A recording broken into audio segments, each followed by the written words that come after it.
You walk into a public restroom, glance at the toilet, and notice something off.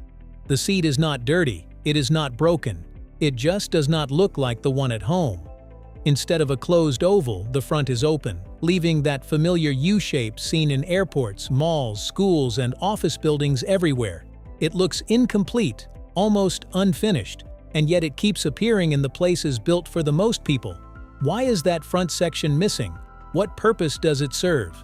Behind that small gap is a story about hygiene, cleaning, public standards, and the ways design adapts to human behavior.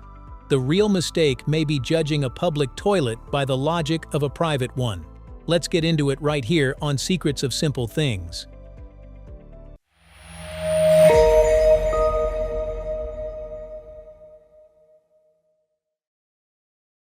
It looks wrong, because it was never meant to feel like home.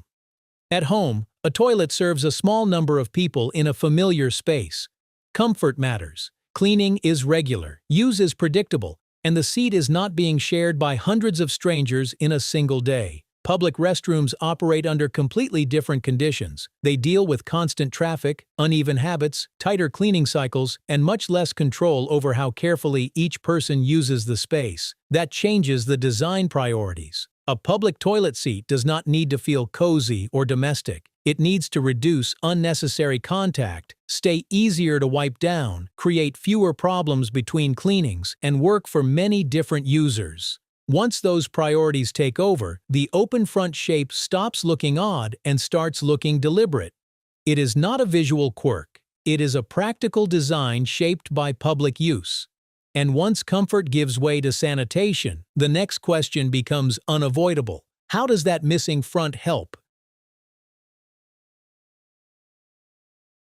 The missing front is a hygiene strategy.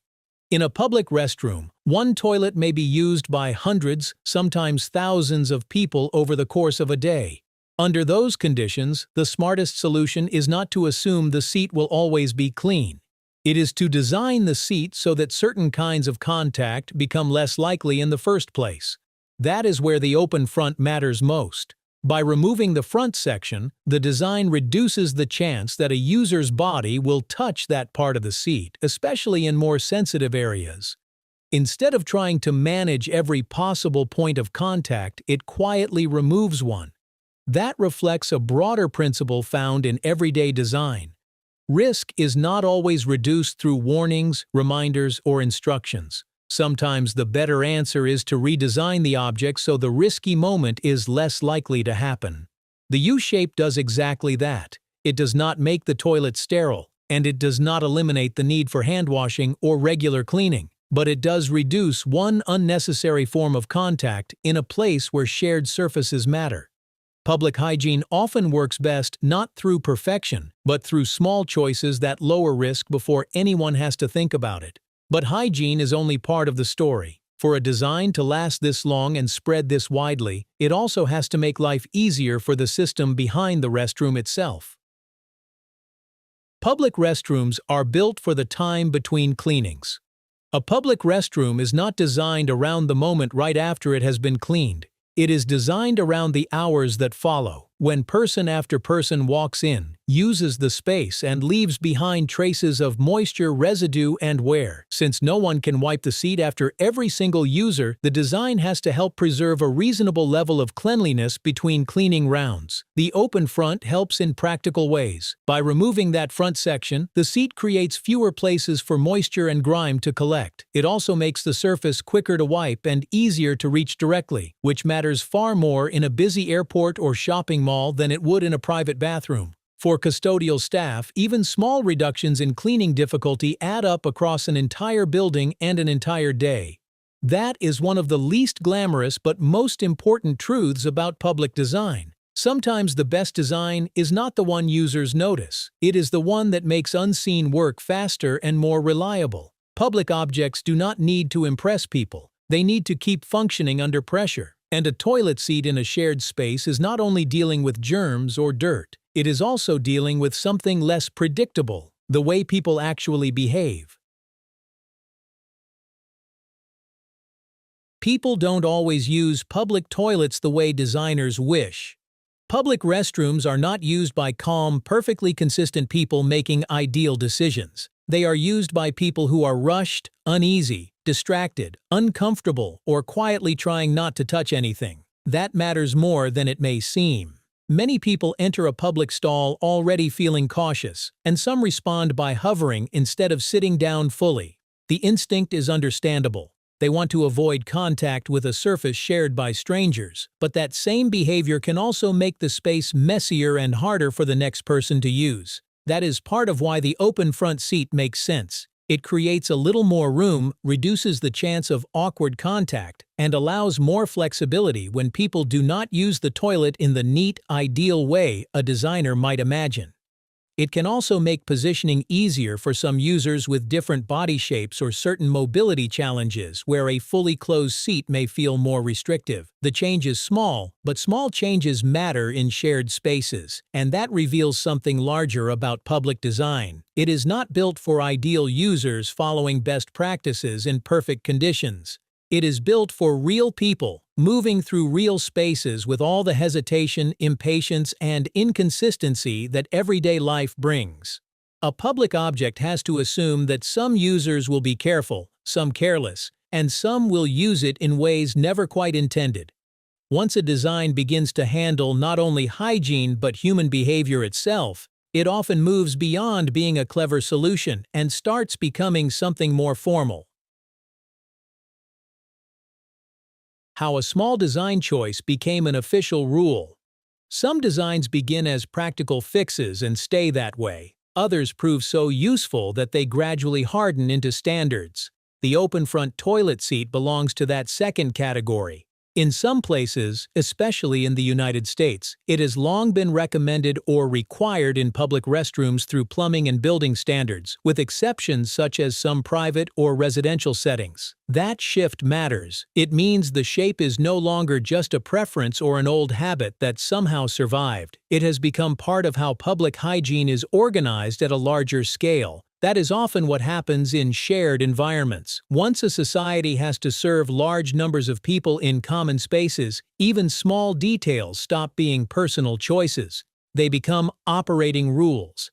They are judged by whether they reduce contact, improve maintenance, support public health, and help facilities run more smoothly over time. Of course, not every country follows the same path. Restroom design can differ because of culture, infrastructure, local regulations, and the kinds of toilets people are used to seeing. But wherever the U-shaped seat appears consistently, it tends to reflect the same logic. Practicality matters more than familiarity. By this point, the open front no longer looks like an odd omission. It looks like experience made visible, and there is an even subtler effect still to notice. The design changes not only how the toilet works, but how the space feels. A more open seat can feel more hygienic. Public restrooms are places people enter with a low level of tension.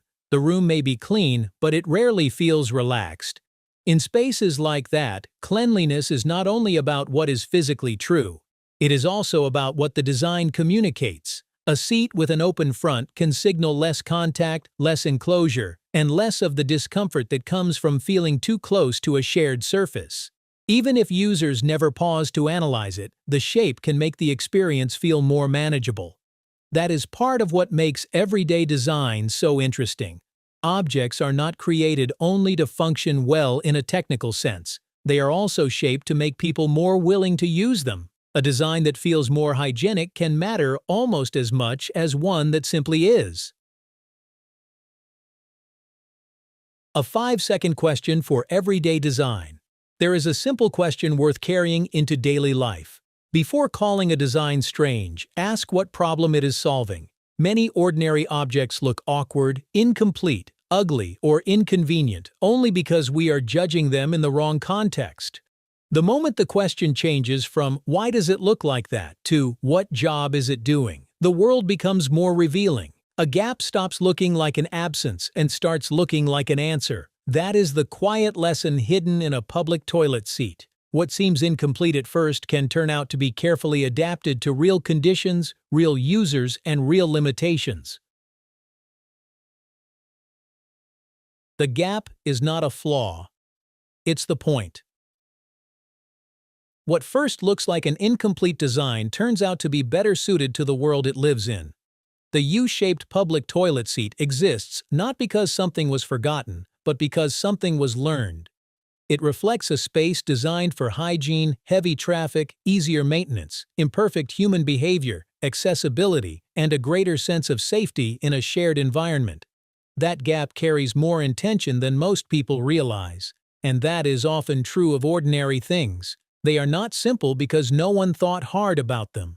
They are simple because many small decisions have been made, tested, and adjusted until the design fits real life. Sometimes the smallest detail reveals the largest pattern. A public toilet seat may seem forgettable, but it shows how society solves practical problems through design, one unnoticed shape at a time.